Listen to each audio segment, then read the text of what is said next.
Welcome to Ebrix Gaming and Cards. In this series, we'll take a deep dive into various Magic the Gathering commanders to understand what makes them unique. If you like the content, please like and subscribe. If there is a specific commander you would like to see, please comment below.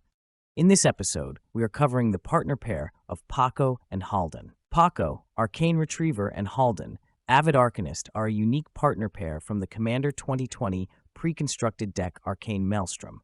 The partner pair gives you access to the Temur colors.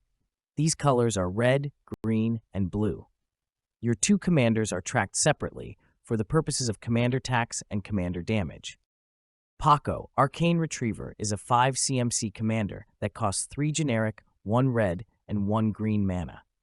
Pako has haste, allowing it to attack the turn it enters the battlefield.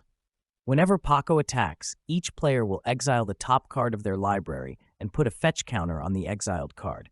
This ability affects both you and your opponents. Pako will then get a +1/+1 counter for each non-creature card exiled with a fetch counter on it. This allows you to gain both card advantage and grow Pako quickly to deal lethal commander damage. Haldan, Avid Arcanist, is a 3 CMC commander that costs 2 generic and 1 blue. Haldan's ability allows you to play lands and cast non-creature spells from exiled cards that have fetch counters on them, and you may spend mana as though it were mana of any color to cast those spells. If Pako is not on the battlefield, you can still play the exiled cards with Haldan. This means you are able to play cards you exiled with fetch counters before Haldan entered the battlefield. Haldan does not change the timing of when you can play the exiled cards. A sorcery can still only be played during the main phase. This deck tech will not be covering the divergent transformation build. My first Pako deck used this strategy to mixed results. The main idea is to have only 2 creatures in your deck, so when you cast divergent transformation or a similar effect, your only 2 creatures are Leveler and Thassa's Oracle. Since they are placed on the battlefield at the same time, you choose the order of the abilities. Leveler will exile your library, and then Thassa's Oracle will trigger, winning the game. The new game plan is to attack as much as possible. To accomplish this, we cast Pako as fast as we can. Due to Haldan's ability, our ramp is mainly artifacts and spells. Once we play Pako and attack, we will start the clock for commander damage, while at the same time gaining card advantage to assemble one of our plans for multiple combats per turn, or casting extra turn spells. Our primary way to get extra combats is through aggravated assault. This can go infinite with Bear Umbra or the Reaver Cleaver. I only included the Reaver Cleaver in this deck list because when Pako dies, it does not leave the battlefield like Bear Umbra, and it can also be tutored since it's an artifact. The last advantage is that it gives Pako trample, which is sometimes needed to push through commander damage. We also are looking to cast extra turn spells for value or by looping them to get infinite turns. The extra turn spells we use are Capture of Jingzhou, Temporal Manipulation, and Time Warp. These are all 5 CMC blue sorceries. Our first goal is to play Isochron Scepter, exiling Noxious Revival or Narset's Reversal. Both will provide value without an extra turn spell. Noxious Revival will allow you to put a card from any graveyard on top of the owner's library, setting it up to be exiled by Pako. Once the Isochron Scepter is set, you only have to find the extra turn spell and have 7 mana available to keep looping extra turns. Seasons Past can be used to get an extra turn spell and a tutor out of our graveyard. This will put Seasons Past on the bottom of our library, allowing us to cast the extra turn spell and tutor for Seasons Past, creating a loop of infinite turns. This is harder to accomplish than the Isochron Scepter loop due to the mana requirements. This loop requires 12 mana to keep it going. To gather our combos and key pieces, we have a total of 8 tutors. Our first 4 tutors are Merchant Scroll, Mystical Tutor, Dizzy Spell, and Muddle the Mixture. Due to our amount of ramp and consistent land drops with Haldan, we can use some of the less efficient tutors. Dizzy Spell can be transmuted to find Noxious Revival, while transmuting Muddle the Mixture can be used to find Isochron Scepter. Our next tutors are Personal Tutor, Solve the Equation, Fabricate, and Bring to Light. Fabricate can be used to find the Reaver Cleaver or Isochron scepter. With our ability to play other people's lands, it's not uncommon to cast Bring to Light with 5 different colors of mana. This allows us to directly find and cast an extra turn spell off of Bring to Light. Temporal Spring and Expel from Araska can be used to exile non-creature permanents from your opponents, and then cast them yourself with Haldan. By putting a permanent on top of its owner's library and then attacking with Pako, you can exile the card you bounced. For some creatures like Eldrazi, even if you cannot cast them, it could be worth exiling to prevent the creature from entering the graveyard. Temporal Spring can bounce any permanent, including lands, which is why I chose it over Expel from Araska. Tamiyo's Safekeeping provides protection from targeted removal and board wipes due to the hexproof and indestructible it grants. If you want another source of trample for 1 more mana, you can swap in Overprotect. Overprotect also gives a nice +3/+3 until end of turn. Reiterate is a 3-mana copy spell. This can be used to copy a counterspell, targeted removal, or an extra turn spell. Reiterate has buyback 3 and can be great in the mid and late game. With our commanders, combo pieces, tutors, and 3 high synergy pieces, we have the start of our deck list.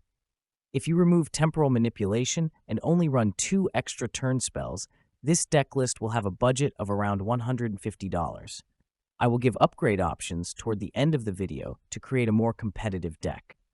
The next cards we will discuss are Ramp. Since our goal is to cast a 5 CMC commander on turn 3, we will require a variety of 1 and 2 CMC ramp cards. Our 1-drop ramp includes Soul Ring, Birds of Paradise, Wild Growth, and Tinderwall. Tinderwall can be sacrificed to produce 2 red mana, providing a net of 1 mana and color fixing. Both Elvish and Simian Spirit Guides can also be exiled from our hand to provide 1 green or 1 red mana, respectively. Our 2-drop artifact ramp includes Talisman of Creativity, Talisman of Curiosity, Talisman of Impulse, Gruul Signet, Izzet Signet, Simic Signet, Arcane Signet, Fellwar Stone, Liquimetal Torque, Mind Stone, Thought Vessel, and Everflowing Chalice. The talismans and signets help with color fixing, and Everflowing Chalice can be given 2 or 3 charge counters and then used to cast spells from Haldan. For 2 CMC spells, we have Farseek, Nature's Lore, 3 Visits, and Rampant Growth. Farseek can get any island or mountain, while Nature's Lore and 3 Visits can get any forest. These work like fetch lands and can be used to get any land that has that type, not just basic lands like with Rampant Growth. Rounding out our ramp, we have Kodama's Reach, Cultivate, and Midnight Clock. Kodama's Reach and Cultivate can put a basic land into play and into our hand. This can help ensure lands that have a condition, like the check lands or the reveal lands, come into play untapped. Midnight Clock is here mainly for the effect, but it can still be tapped for a blue mana. When we add the 25 ramp cards to our existing deck list, it gives us a total of 47 cards, almost half our deck. The next group of cards we will discuss is lands. Due to the amount of ramp and color fixing in our deck, we are able to have a lower budget mana base. For lands, we include Command Tower, Exotic Orchard, Kessig Wolfrun, and Rogue's Passage. Kessig Wolfrun and Rogue's Passage can help with getting commander damage.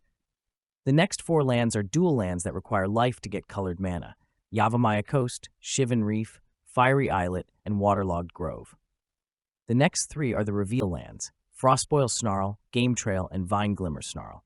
The reveal lands require you to reveal a land type from your hand to come into play untapped.